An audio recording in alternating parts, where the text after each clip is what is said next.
Hello, welcome to another episode of Namtaro Talks. This episode is also about another somewhat impromptu subject. I came up with this topic when I was running in the neighborhood. The interesting thing is, these ideas, I did not expect them to come up. Truth be told, whenever I run or commute or drive, I am listening to something, whether it be an audiobook or long YouTube videos I download. But I think it was the topic at hand or the content I've been listening to for a while, especially with many aspects of current events and news and academia and critique and analysis, but also of culture and media and, believe it or not, even literature. Which brings me to today's topic. Long story short, it is about being smart. I know that is a very broad term, but it could be interpreted many different ways, whether it be wise or be enlightened or be informed or be educated.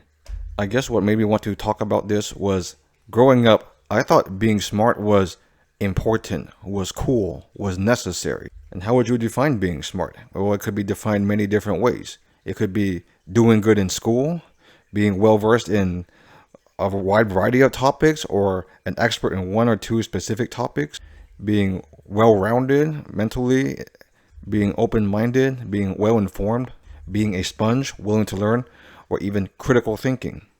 As a kid, I could not fully define all these concepts, but at the current age I am now, I can. I don't know how to other best say it. I admit, from during elementary school, I did what I thought was pretty well in school.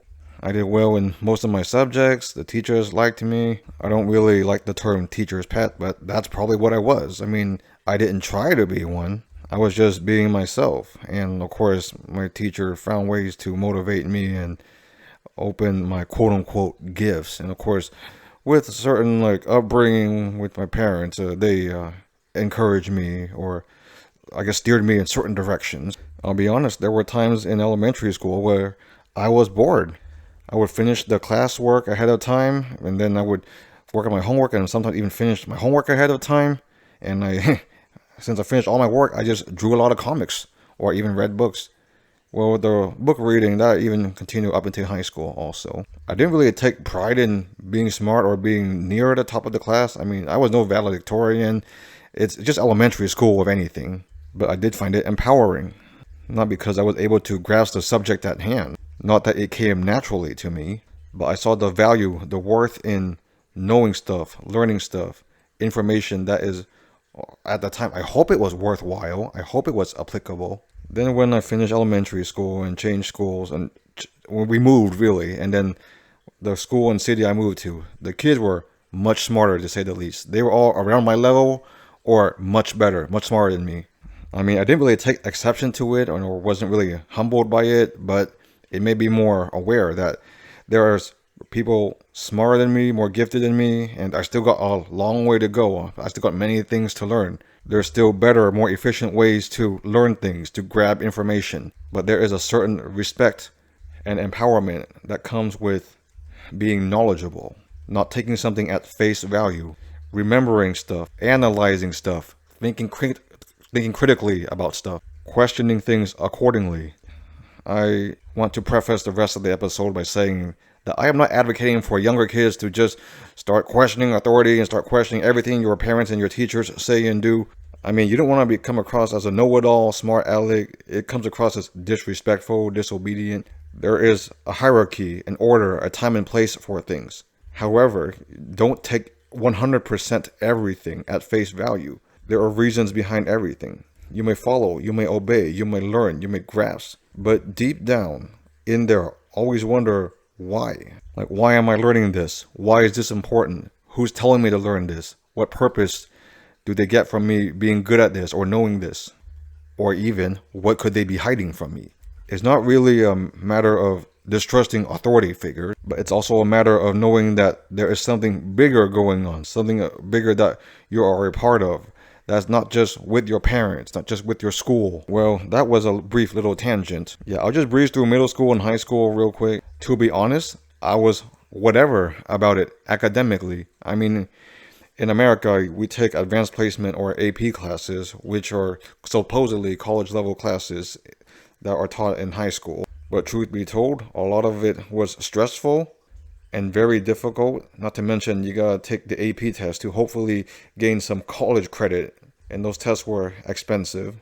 And sometimes you're at the whim of your environment, of at your peers.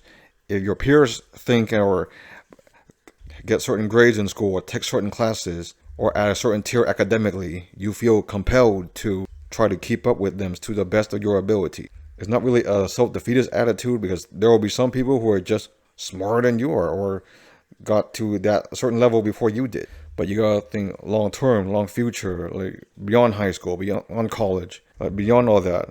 Are they happy? Are they a functioning member of society? Are they contributing to the economy? Are they contributing to the community? And it's not just book smarts, it's also street smarts. Are they able to hold their own in a public situation, in social interactions? Do they have emotional intelligence?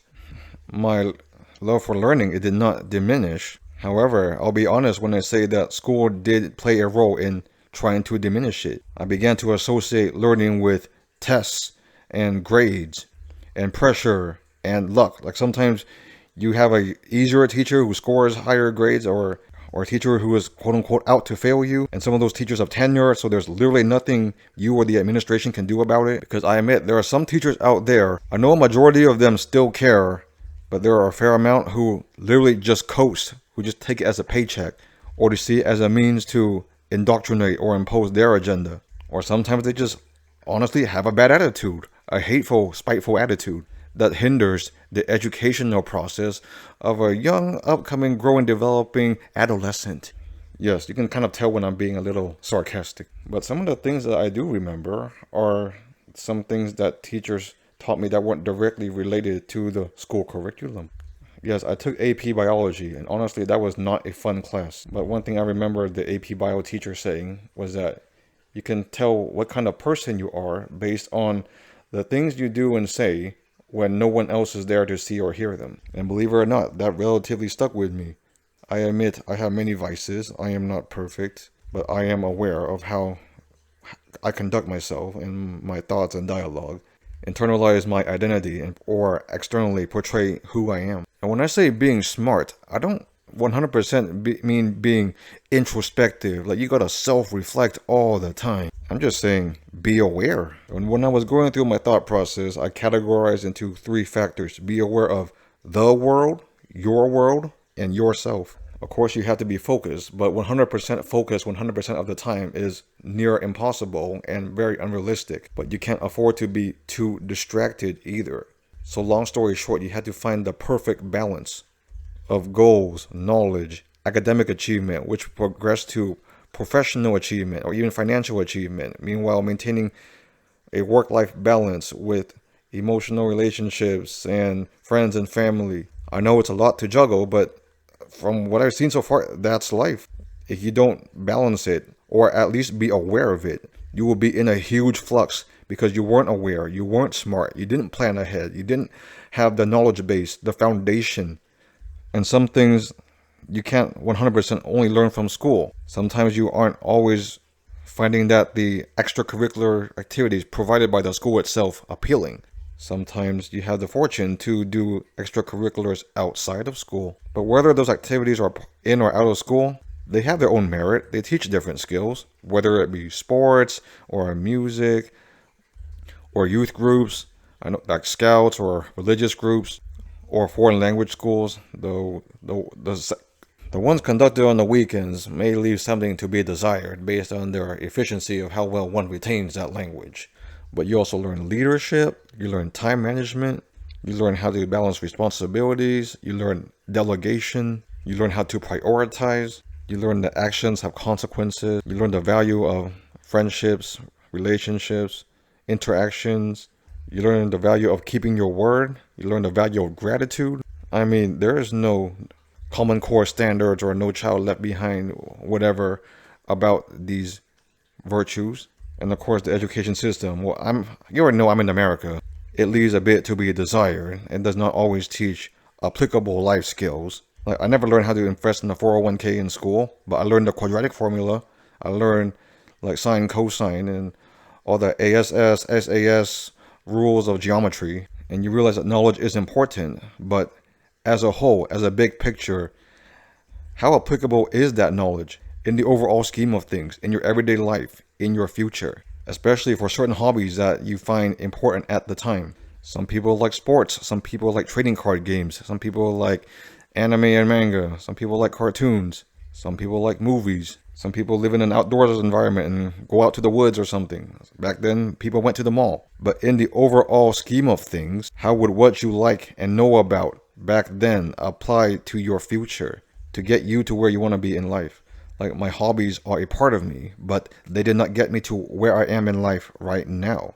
That is not, I don't like to say it's due to quote unquote playing the game, as in go to school, get a degree, hit the job market. And I admit a lot of it is also due to luck and circumstance. But you have to be there for the opportunities, to let those opportunities present themselves to you and know when to grab it and also make the most of it. Over time, I learned the importance of mindset and attitude. I'm not going to get very deep into mental health right here, but I'll be honest, I was not in a good place at one point, and it really clouds everything. It affects how you think, it affects how you learn, it affects how you interact with other people. But the first step to getting out of it is acknowledging it. And that's another thing. You have to come to a point where you learn to distinguish between your thoughts and feelings and the real world, real actual facts, real actual truths. Like, quote unquote, you could be down on yourself. Oh, I suck at this. I'm stupid. But do you really suck? Are you really stupid? Truth be told, no. You have many good merits and skills and attributes that you neglected in that moment. Or if you made some chronic choices or altering choices and decisions that put you in that situation that makes you feel that way, you could always reflect upon, how did it get there? What part was your fault? What was in your control? What was not in your control? And you can have goals. It doesn't have to be super lofty, like how 100% will you get out of it? No, what's the first step, and what's the next step? What's the next step? And you have to have a realistic timeline on how to get yourself out of a situation also. That's being smart. Yes, I know I'm jumping around a lot about this topic, and I don't want to come across as preachy. And I'll be honest, it's not really a diary to make myself feel better. I don't really need that. I've done my share of that in the past, but it's not also a quote unquote podcast for some poor wayward soul out there to pick up and listen, and maybe I'll change their life. These episodes, they could be whatever you want them to be, honestly. But back to the topic of being smart. Yes, you eventually, especially when you're grown up, you gotta be smart about the world. You don't take everything at face value. You have to know that there's more to life than just going to work and coming home and maybe eating this or doing some hobbies here and there. I mean, you don't have to pay attention and care about everything. And I know that in this day and age, with the technology we have, it's very easy to want to keep up and follow and learn everything. And you think you're pseudo-intellectual, but in the end, you just end up being overwhelmed. I don't want you to be an expert on everything. I don't want you to be moral posturing, but it helps to just keep an eye about what's out there right now, so you can kind of know what's coming, so you're not a sheep that just follows the masses. You realize there are many other factors and strings at play, whether it be on the national or international stage, or the private equity companies and their billionaires and rich families in the background controlling this or that aspect of the world. I am not getting conspiracy theorists or Illuminati like this, but it helps to be aware that you are not fully in your own control. You are not 100% free. You are given the illusion of choice, but you make the most of what you do. This isn't 1984. They can't penalize you for what you think. Well, not yet anyways. But you'll be aware of the food and the environment and the geopolitical climate and financial state and financial institution, and see where education and religion takes place into all of this, and where your taxes go, and why do you live the way you live? Why do you make the choices that you are presented with? Like, who gave you these choices? How much are you willing to be a drone, but how much are you also be willing to realize that there is a bigger world out there, that there are other forces out there? But it also teaches you to prioritize what's important to you and what's in and out of your control. What moves to make, what moves to show, how to find like-minded people, how to have confidants. I admit I'm not really a business person, but There is a business aspect to it, like how to appeal, how to market, how to quote unquote be attractive, how to develop an affable personality and present that, how to have principles, morals, ethics, virtues that you stand on no matter what, that are very hard, if not impossible, to compromise, but also not being super steadfast and dogmatic in what you believe in, how to at least have a sliver of new ideas and changes and being open to them. Thus finding the balance between what you can compromise and what you are absolutely not willing to, but not being so idiotic to the point where even if there's 100% very strong, irrefutable evidence right in front of your face, that you still would not believe it. I mean, there's virtue in hard work, but you balance it out with pleasure. So you need to be smart enough not to get lost in a dopamine chasing, hedonistic lifestyle that is based on finding the next quote unquote pleasure,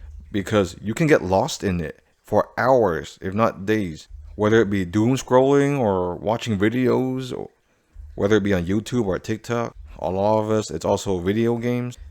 I said to prioritize many times. And nowadays, there are many forms of entertainment, but that is its purpose, to entertain, to make you feel good, to make you escape from your daily life for a little bit. But you can't be entertained all the time. And not everything entertaining is educational. Honestly, if education was more entertaining, we'd have a lot more smart people. But that makes me think of another factor. How relatable are you, or how relatable is that information that you are obtaining? Because that's one of the best ways to get someone to learn, in my opinion. Make it as relatable as possible. Of course, some concepts are very hard to relate to. I mean, even if someone told me how ATP, like 36 ATP is made through the Krebs cycle or oxidative phosphorylation or something, I learned that in school. I'm probably saying it wrong. I can't relate to it. Some things you can't relate to, but you just have to learn because it's just one little roadblock or part of a weeder class to get you to their next level. Like I said before, 3 factors of smartness: the world, and yourself. In your world includes your friends and family, your loved ones. With friends, you see who are the ones who are worth holding on to, who has been there for you, who you are willing to help and willing to accept your help and apply that help and change, who is worth your time and effort and emotional quote-unquote gas. Like I tell the people I work with, sometimes we are at gas tanks. We only have so much gasoline that is. Therefore, we can't just run forever or run wherever we want for an indefinite period of time. It's limited, so you gotta be judicious about where you put forth those efforts and time. And who is not worth your effort and time? Who is super stubborn? Who is draining you? Who is narcissistic? Who is more trouble than they're worth? You need to be smart about that also. Sometimes you'll reflect upon yourself. That could be you. I admit, that was me sometimes. Then you come to realize, why am I like this? How long have I been like this? How deep is it? How do I get out of this? And if I do not get out of this, am I willing to live with the consequences? Because in your world, you can only care so much. And that applies to the people around you. They can only care so much about you.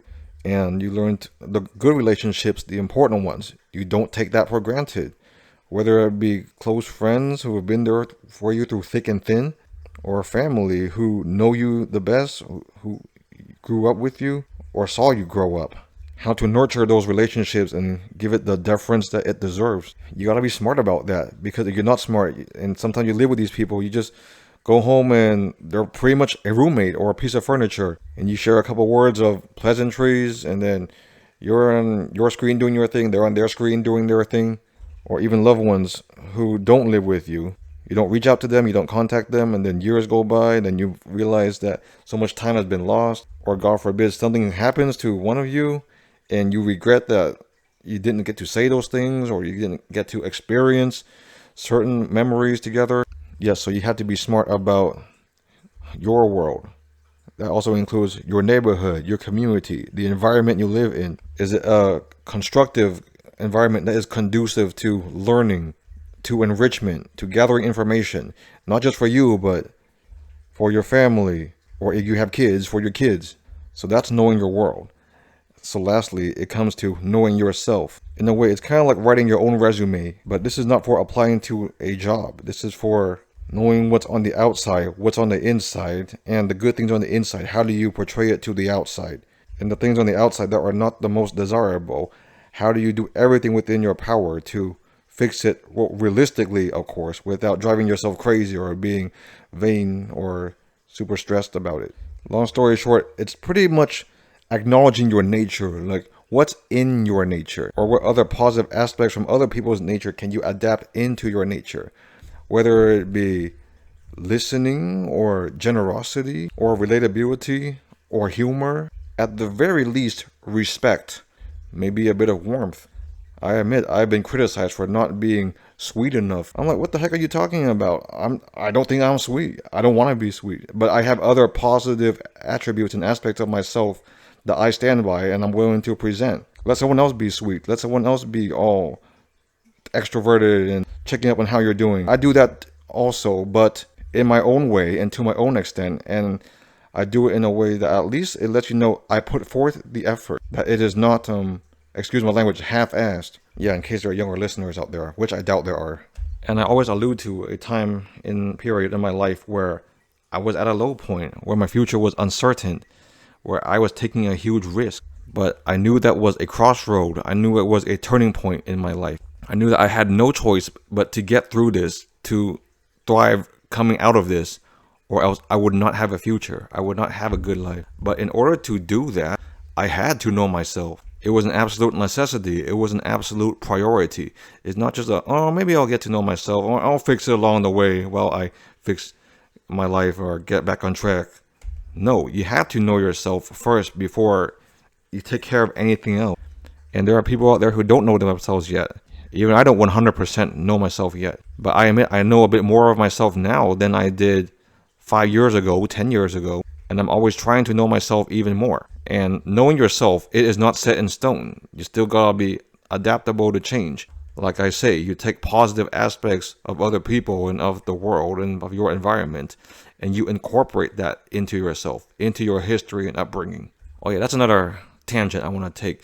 Yeah, be sure to know your history. Know the history of the world, of the country, of certain themes, of certain recurring patterns.